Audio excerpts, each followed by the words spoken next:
Hey everyone, Aladdin's Castle here. I am with Bobby Wolzinski. He just finished second place over the weekend here at Perfect Circle Games. Bobby, how you doing? Fantastic. Awesome. I know you don't play too often, and you made your appearance here over the weekend.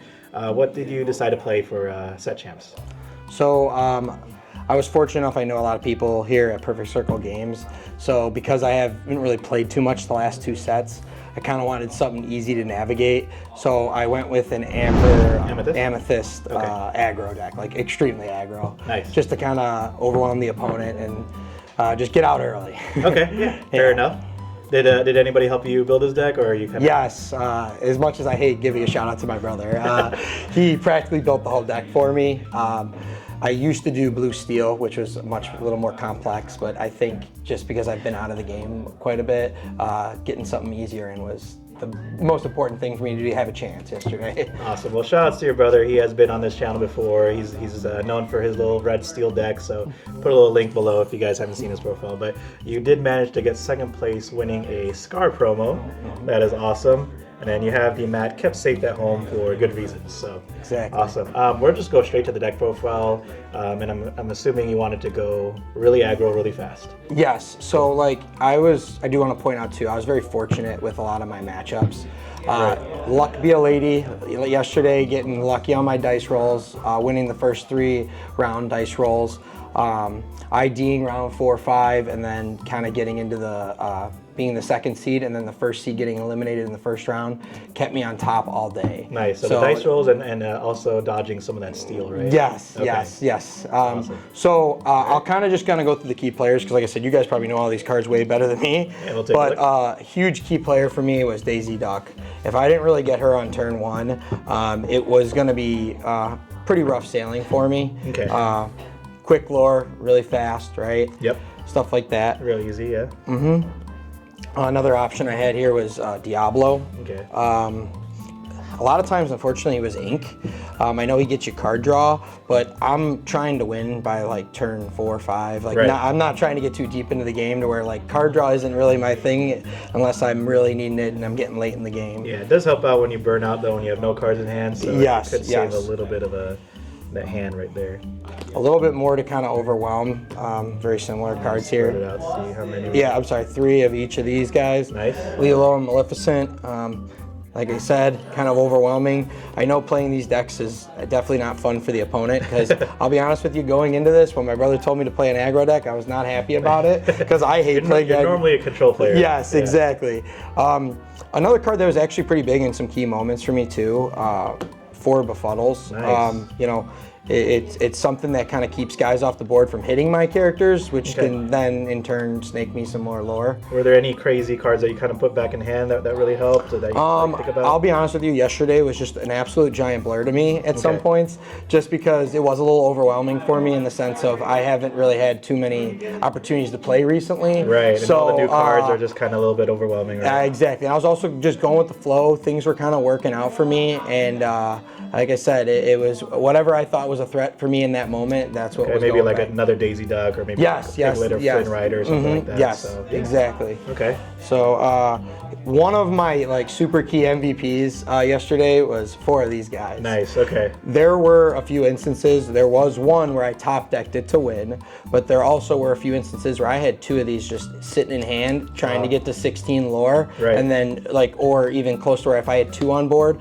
get to 14 lore and just win it right off the rip. And Ursula doesn't do anything because it's not a song, and then you did dodge steel, which plays Pete's, which says you can't play any action. So yes, yeah, I did. It was a perfect card for you this weekend. Like I said, it was a mix. I always say it's sometimes better to be lucky than good.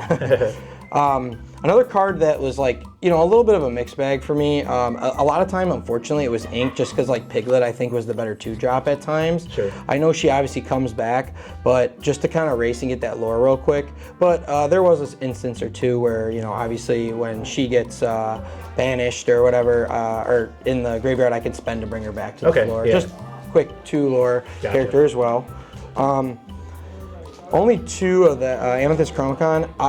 There was one match where I did constantly use this because I was digging for certain cards. Okay. But besides that, weirdly enough, it was more ink than anything for me. Sometimes you didn't want to give your opponent a card. Exactly. It was more like, you know, there was a game where my opponent had like, I don't even know, felt like 100 cards in their hand, and I only had like 2, so it was like, all right, I need the cards. At this point, he already has 1 million, so like card draw is more important to me than him. So right, and they're trying to keep up, trying to get rid of your board, so it's okay if you try to dig for your goat or something that will win you the game. Exactly.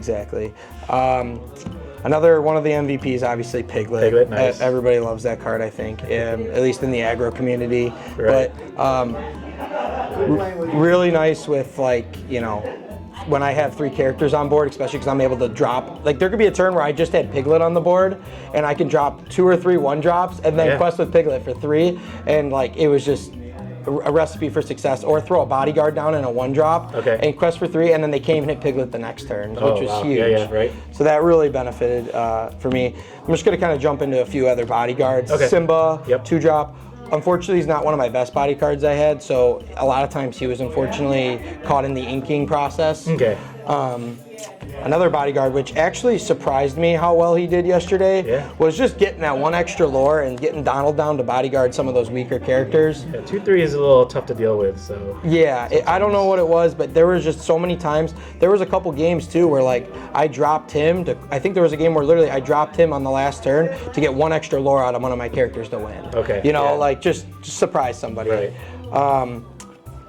Simple, friends on the other side. Felt like that was a good number. You didn't want to see it too often. Yeah, but you know, there were its moments where it helped, and at the end of the day, it's a mink too, right? Like, and you could sing it with your bodyguards. Exactly. So also to kind of point out, like my sweet spot was getting to 3 ink. If I could get the 3 ink, I felt really good. 4, it was great, but beyond that, I only needed 4 ink the whole game. Madam Mim was practically like one of my only attackers in this whole entire deck. The bounce too, which you'll see Goat in a little bit, helped a little bit with that as well. But you know, another kind of key card. Majority of the time, this card was ink, but there was a few times where this card just got me. The White Rose got me an ink or a lore when I needed it most. Like I said, another beneficial card. 3/3, good solid stats. All right, this is one of my other MVPs, is Baloo. I love this card.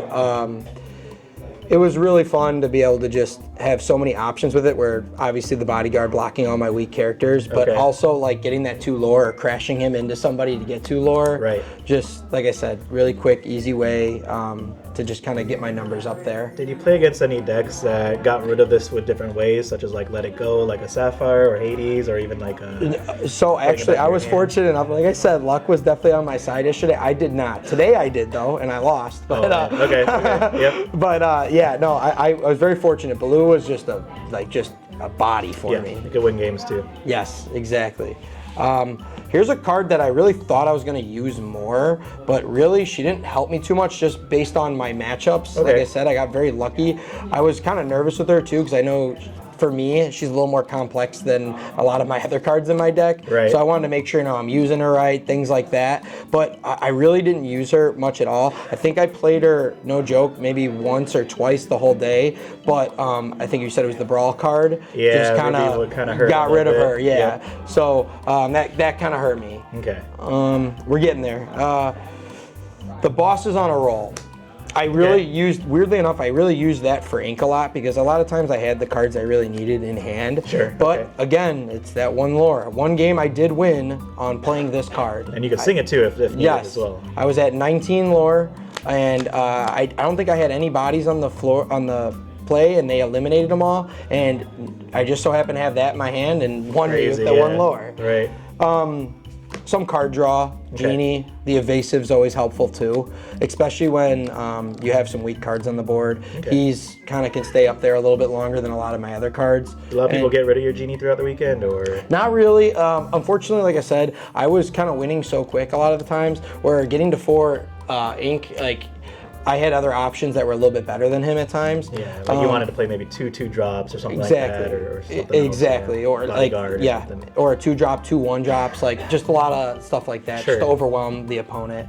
Another MVP, which I think is anybody that plays this card is kind of always an MVP, is Goat.